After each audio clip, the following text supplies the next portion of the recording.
आका फरमाते ने जिहड़ा एक दफ़ा दरूद पढ़दा है अल्लाह उहदे ते 10 रहमतां नाज़िल करदे ने, 10 गुनाह माफ़ करदे ने, 10 दर्जे बुलंद करदे ने।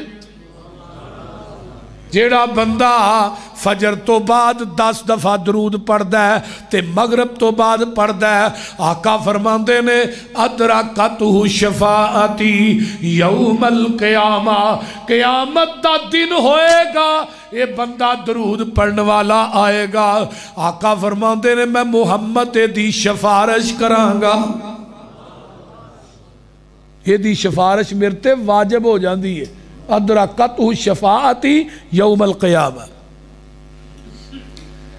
तीसरी हदीस, जेड़ा बंदा कसरत ना नबी ते दरूद पढ़दा है अल्लाह उन्हें जन्नत के अंदर नबी दा गुआंढ नसीब कर देंगे।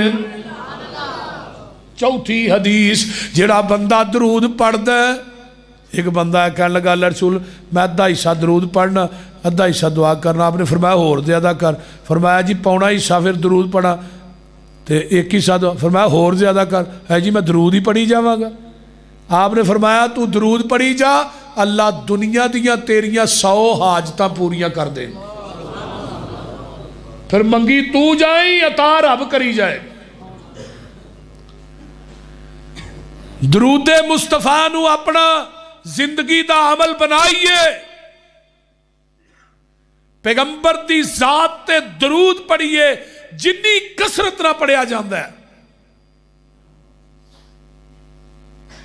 अगर कुछ भी नहीं तो फजर तो बाद 10 दफ़ा पढ़ लिया करो, मगरब तो बाद 10 दफ़ा पढ़, चलो क़यामत के दिन नबी की शफाअत तो मिल जाएगी। बोल दे नहीं। दरूद पढ़ने वाला जिहड़ा बंदा ना कसरत ना, उस वक्त तक नहीं मरेगा जब तक उन्होंने ख्वाब च नबी पाक की जियारत नहीं होएगी।